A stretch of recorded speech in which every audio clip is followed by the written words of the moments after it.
आज महिला विशेष भी है।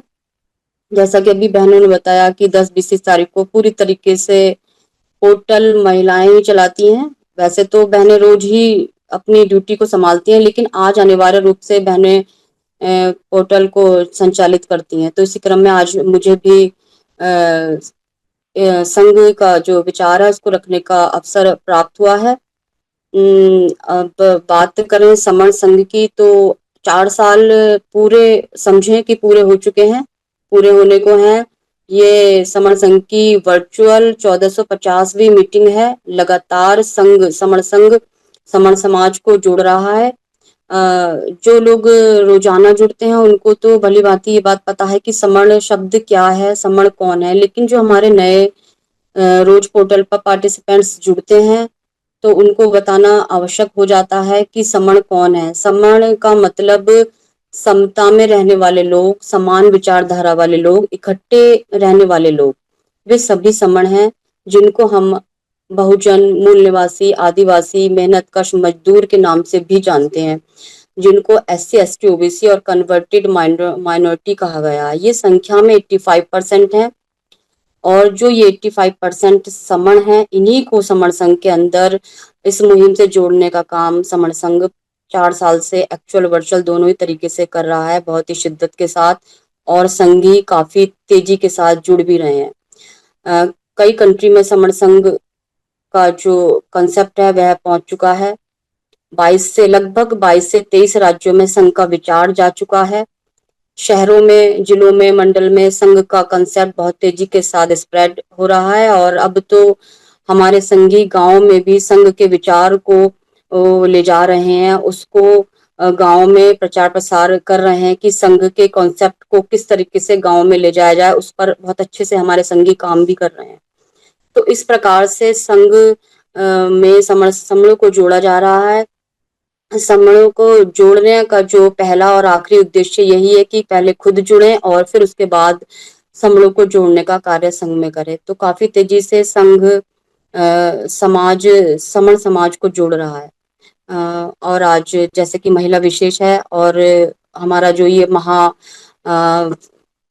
महासमण विशेष, जयंती विशेष चल रहा है, तो मैं थोड़ी सी बात वैसे तो सभी महासमण जितने भी हमारे हुए हैं, सभी ने बहुत ही उम्दा काम, बहुत ही अच्छा काम समण समाज के लिए किया है। बहुत ही संघर्ष के साथ समणों के लिए इतना सारे जो काम किए हैं, वो सभी हम उनके आभारी हैं, बहुत ही कृतज्ञ हैं। लेकिन मैं अगर अपनी बात कहूँ तो मैं मतलब सभी महासम्मेलनों ने अपने समाज के लिए बहुत कुछ किया है। मैं ऐसा नहीं कह रही कि नहीं किया, लेकिन मैं अपनी बात कहूँ तो मैं बाबा साहब डॉक्टर BR अम्बेडकर जी को और दूसरे राष्ट्रपिता महात्मा ज्योतिबा फूले जी को मैं अपना आइकन कहो, गॉडफादर कहूँ या अपना गुरु कहूँ। जब से मैंने इतिहास को पढ़ा है, जाना है, मैं उनको बहुत मानती हूँ, क्योंकि इतनी विषम परिस्थितियों में इन दोनों महासम्मेलनों ने उन महिलाओं के लिए, मतलब फेमिनिज्म के लिए इतना इतना उम्दा काम उस टाइम किया जब महिलाओं को पढ़ने का अधिकार नहीं था, घर से नहीं निकल सकती थी। इतना कुछ, इतना संघर्ष हमारे इन दोनों महासम्मेलनों ने किया। तो इनकी बात करना हमें नहीं भूलनी चाहिए, क्योंकि ये हमारे ऐसे पुरखे रहे हैं कि महिलाओं को अगर जीना सिखाया है तो हमारे यही महासमण हैं, जिन्होंने हमें पुरुषों के साथ बराबरी का अधिकार दिया है। तो मैं इन महासमणों को बार बार नमन करती हूँ, क्योंकि आज मैं या जो भी हमारी बहनें हैं, जो भी कुछ हैं, वो इन्हीं महासमणों की बदौलत है। नहीं तो कहीं आज हम पाथ रहे होते उपले और कूड़े के ढेर में कूड़ा बीन रहे होते, या फिर जो हमारी स्थिति पहले थी, मतलब बताते हुए मेरे रोंगटे खड़े हो जाते हैं कि गले में हांडी थी कि थूके अपनी, मतलब निकालें तो उस हांडी में डालें, और पीछे हमारी झाड़ू बंदी थी कि चले भी तो जो हमारे निशान हैं मिटते चले जाएं। तो मतलब सोचते हैं तो हाथ कांप रहे हैं मेरे, कि मैं जब सोचती हूँ, जब मैं इतिहास को पढ़ती हूँ, तो मैं घबराती हूँ कि कितनी दयनीय स्थिति हमारी रही थी। लेकिन आज हम कहाँ स्टैंड करते हैं। इतना सब कुछ हमारे लिए हमारे महासमण करके गए, लेकिन हमने क्या किया। क्वेश्चन ये उठता है बार बार कि हमने क्या किया, अपने सारे हक अधिकार जो हमें इतने संघर्षों के बाद हमारे महासमण में देके गए, वो हमने धीरे धीरे गंवा दी। अगर मैं बाबा साहब की बात करूं तो बचपन से बाबा साहब ने संघर्ष किया। जब उनकी पढ़ने की, सभी को मालूम है, सभी को उनकी जीवनी मालूम है, लेकिन मैं संक्षिप्त में बताना चाहूंगी कि जब पढ़ने की स्थिति थी तो उनको पढ़ने का मौका, स्कूलों में एडमिशन ही नहीं मिला।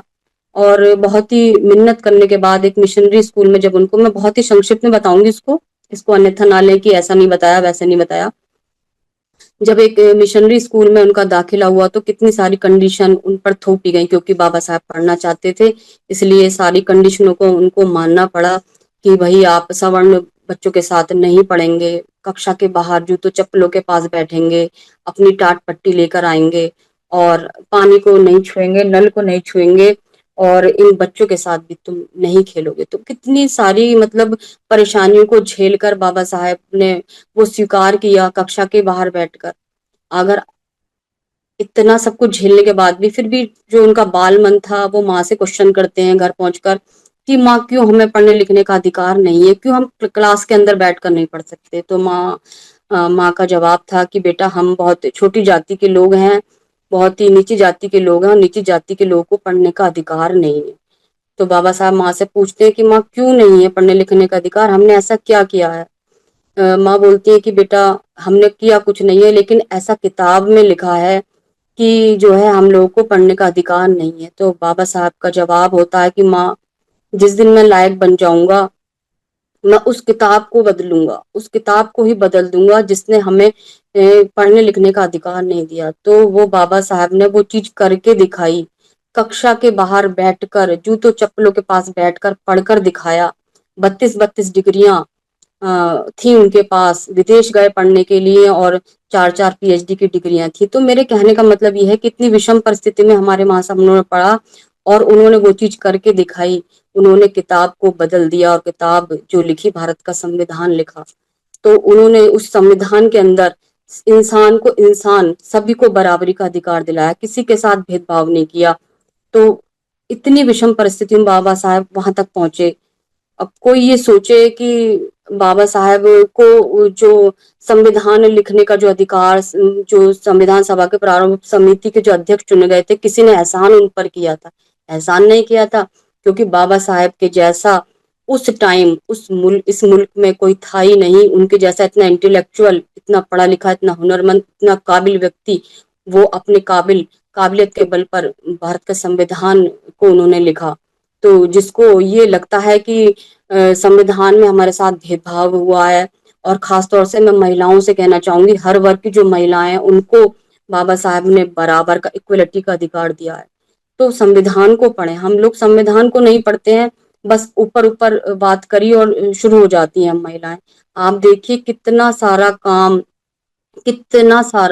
जो काम महिलाओं के लिए किया संविधान में। जब बाबा साहब ने जब हमारी परिस्थितियां देखी कि ये तो घरों के अंदर रहती हैं और इनको अगर मैं अधिकार, पुरुषों से ज्यादा अधिकार नहीं दूंगा जो कि संविधान में हिंदू कोड बिल के तहत दिए, अगर नहीं देता हूँ तो महिलाएं इसी तरीके से घुटकर मर जाएंगी और वो आगे नहीं बढ़ पाएंगी। तो जो आज महिलाएं, जो वर्किंग महिलाएं इतने ऊंचे ऊंचे पदों पर बैठी हैं और जो संविधान के तहत लाभ ले रही हैं, चाहे वो पे ग्रेड हो, ग्रेचुइटी हो, या फिर सीसीएल हो जिसे हम चाइल्ड केयर लीव कहते हैं, मैटरनिटी लीव हो, इतने सारे संविधान में प्रावधान बाबा साहब ने महिलाओं को दिए। लेकिन आज कुछ बहनें हमारी कहती हैं कि कौन है अम्बेडकर, क्या किया है इन्होंने हमारे लिए। उनके इतिहास को पढ़कर तो देखिए, सबके साथ बराबरी का संविधान में अधिकार दिया है, पुरुषों से ज्यादा, पुरुषों के साथ चलना सिखाया है। तो हम कैसे अपने पुरखों की इस संघर्ष को भूल जाएं। लेकिन आज क्वेश्चन हमारे साथ ये उठता है कि क्या हमने उनकी बात को माना, क्या हम अपने संविधान को सुरक्षित रख पाए। मैं अपने कंसेप्ट में ये बात हर बार कहती हूँ, क्योंकि अगर हमारा संविधान साथियों सुरक्षित नहीं रहा तो हम लोग सुरक्षित नहीं रह पाएंगे। ये बात सही है 100%। क्योंकि अगर हम अपने संविधान को सुरक्षित रखना चाहते हैं तो हमें इकट्ठा होना ही पड़ेगा। लेकिन आज परिस्थितियां हमारे सामने ये हैं कि इतने सारे जातियों में हम बटे हैं, इतने सारे संगठनों में बटे हैं, तो ये सब कैसे पॉसिबल हो।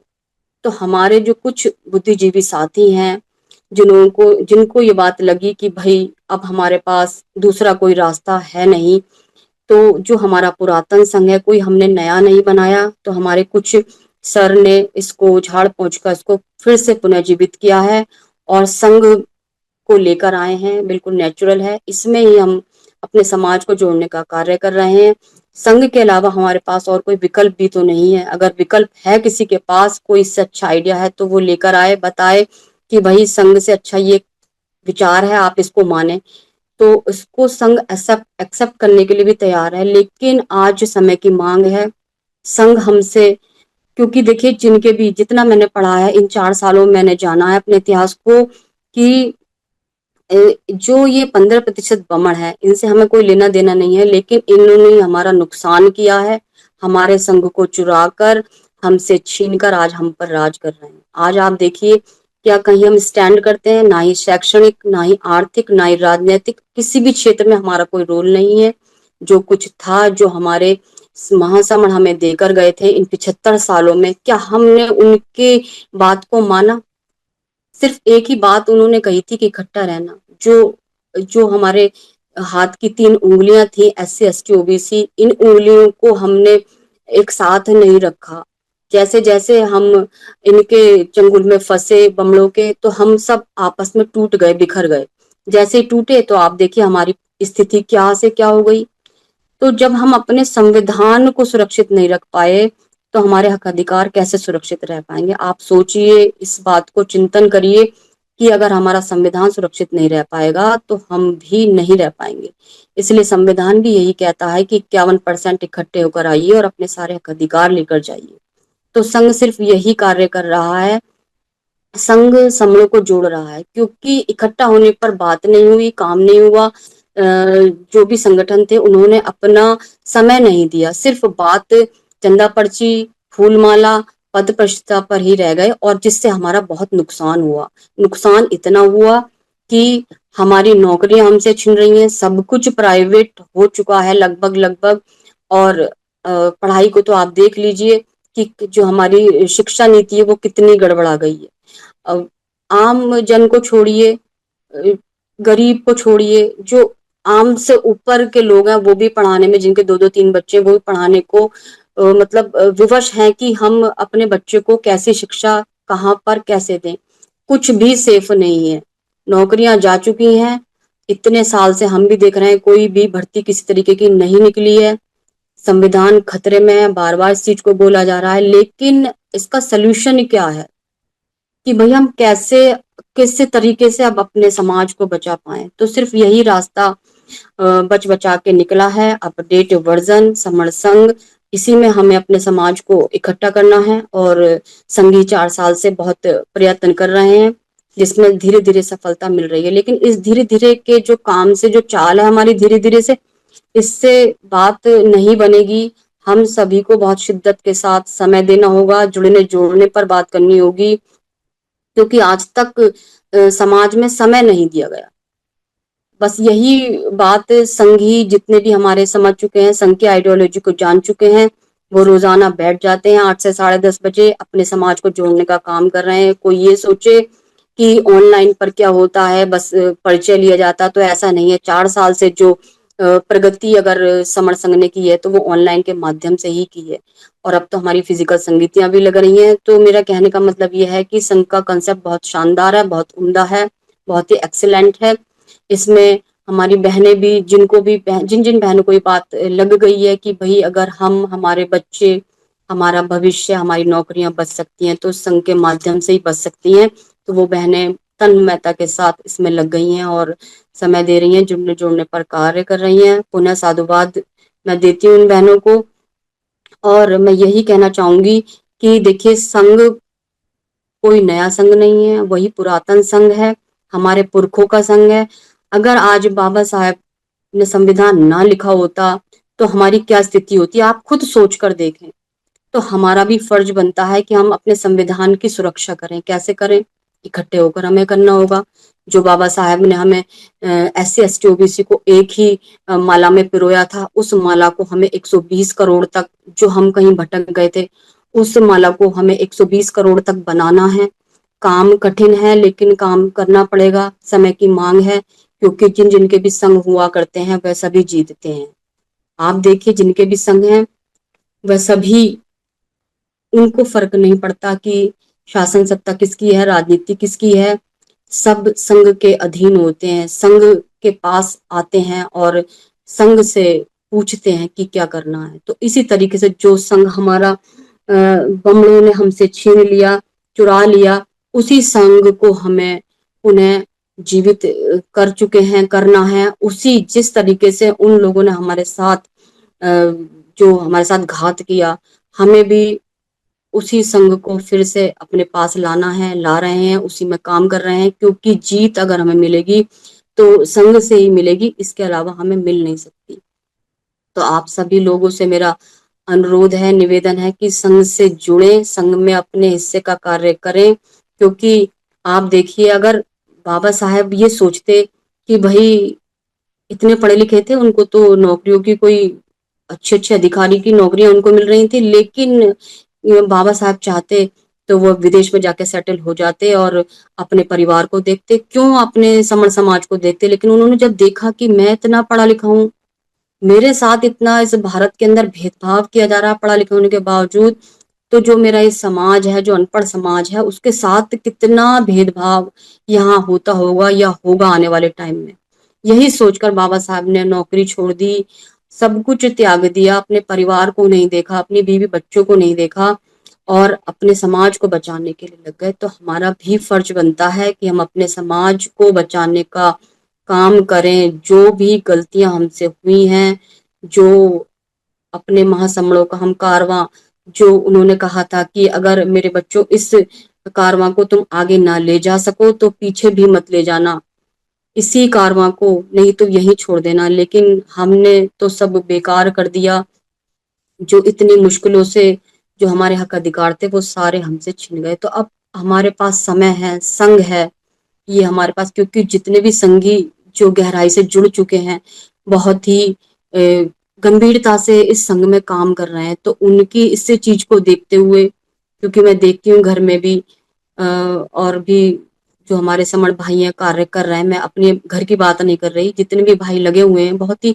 गंभीरता का विषय है। तो साथियों, हमें इस सब्जेक्ट को बहुत गंभीरता से लेना चाहिए और पूरी एनर्जी के साथ संघ में जुड़ जाएं, क्योंकि समय कम है। अगर हम अपने लिए, तो मैं नहीं कहती कुछ कर पाए, लेकिन हम अगर अपनी आने वाली पीढ़ी के लिए कुछ कर पाएंगे तो हम अपने महासमणों के सपने को साकार कर पाएंगे। बहुत ही मुश्किलों के साथ, बहुत ही मेहनत के साथ, बहुत ही संघर्ष के साथ हमारे महासमणों ने हमें इस अंजाम तक पहुंचाया था।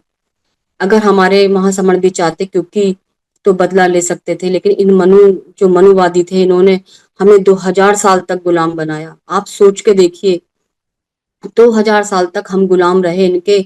इनके पास कलम की ताकत थी तो इन्होंने मनुस्मृति लिख दी, लेकिन हमारे महापुरुषों, हमारे पुरखों के पास कलम की ताकत आई तो भारत का संविधान लिखा, जिसमें लिखा सबको बराबर, इंसान इंसान में कोई भेद नहीं किया गया, सब इक्वल थे। आप इस संविधान को पढ़िए। जो लोग ये कहते हैं कि संविधान में जो लिखा है कि जो बाबा साहेब थे, जो इनके महासमण थे, वो तो दलितों के या समणों के मसीहा थे, नहीं, गलत बिल्कुल। आप संविधान को नहीं पढ़ते। हर वर्ग के लिए इक्वलिटी का राइट है, आप पढ़ें इसको। हर वर्ग की महिला के लिए, हर किसी के लिए बराबरी का अधिकार देके गए थे। लेकिन जो क्वेश्चन जो यहाँ पर रह जाता है कि भाई हमारे हक अधिकार जो छिने हैं वो वापस कैसे आए। 120 करोड़ हम समण भाई बहन जिस दिन संघ की इस मुहिम से जुड़ जाते हैं, तो हम बैठे बिठाए जीत जाएंगे। तो संघ की महत्ता को समझें, संघ को समझें, बहुत गंभीर विषय है। संघ की आइडियोलॉजी पर सभी लोग जुड़े, संघ में अपनी सेवा दें, क्योंकि संघ ऐसे मौके बार बार नहीं मिलते और संगठन फ्लॉप हो चुके हैं, ये बात हम जान लें। संगठन और जितने भी लोग हैं, चाहे वो धीरे धीरे आए, सभी को संघ के अंदर आना पड़ेगा। इसीलिए हमें संघ को अगर बड़ा करना है, संघ को और तेजी से आगे तक ले जाना है, तो हमें सबको मिलकर संघ में अपना योगदान देना पड़ेगा। संघ हमसे समय मांग रहा है, संघ हमसे समय मांग रहा है, संघ कह रहा है कि जुड़ने जुड़ने पर काम करें, इकट्ठा रहें, कि क्योंकि जो लोग इकट्ठा रहते हैं उनका समाज कभी टूटता नहीं, बिखरता नहीं। आप इतिहास उठाकर देख लीजिए, जो जो लोग इकट्ठा रहे वे हमेशा जीते हैं। आप जानवरों से सीखिए, मधुमक्खियों से सीखिए, हम इनसे सीखें और देखें कि कितनी तन्मयता के साथ, कितनी विश्वास के साथ एक दूसरे के साथ इकट्ठे हैं। तो हमें वही विश्वास कायम करना है। अब ज्यादा सोचने का वक्त नहीं है, संघ से जुड़िए, क्योंकि संघ का जो कंसेप्ट है बहुत ही सिंपल है। रोजाना संघ का कंसेप्ट होता है, संघ का विचार बहुत ही शानदार है, और संघ को जो ऊंचाई पर ले जाने वाला है, जो इसका आधार है, इसके 10 अमर्त्य विनय हैं, 10 गोल्डन रूल हैं, जो कि रोजाना कंसेप्ट से पहले बताए जाते हैं। अभी हमारी बहन जी ने बताया, सारे रूल बताए, मैं अभी उनको नहीं दोहराऊंगी, बहुत ही अच्छे हैं। जो संगठनों की जो काट की है इन 10 अमर्त्य विनयों ने की है, और इन 10 अमर्त्य विनयों की बदौलत संघ से लोग जुड़ रहे हैं। तो मेरा सभी से निवेदन है कि संघ से ज्यादा संख्या में जुड़े, संघ की शक्ति बने, संघ को जितनी जल्दी हम आगे तक ले जाएंगे, 120 करोड़ समण भाई बहनों तक पहुंचा देंगे, तो संघ उतनी जल्दी से हमें जीत मिल, मतलब संघ से हम जीत जाएंगे। संघ में इकट्ठा हो, संघ की शक्ति बने। बस मैं यही कहना चाहूंगी कि देखिए, संघ अभी तो हमारा 4 वर्ष का है, और कितने लाभ हमें दे रहा है। जो जो लोग गहराई से जुड़े हैं, आप उनसे पूछिए कि कितने लाभ संघ से मिल रहे हैं। अभी परसों की ही बात है, मेरे बहन के हस्बैंड जॉब से आ रहे थे अमरोहा से, और 2 लोग थे, हेलमेट पहन रखा था। अब बीच में रास्ते में, शाम का टाइम था, 6 बजे का, 6 साढ़े 6 बजे का, और बीच में कुत्ता आया और किसी वजह से ब्रेक लगाने पड़े, और वो बाइक से बहुत बुरी तरीके से गिरे कि ताकि बच जाएं, लेकिन बहुत इंजर्ड हुए और बेहोश हो गए वहीं पर। बस इतनी स्थिति में थे, जो कि बाद में पता चला कि किसी ने फोन निकाला और नंबर डायल किया और घर पे सूचना दी कि भाई ऐसे ऐसे उनका एक्सीडेंट हो गया है, और जो है उनको यहाँ से आकर ले जाएं।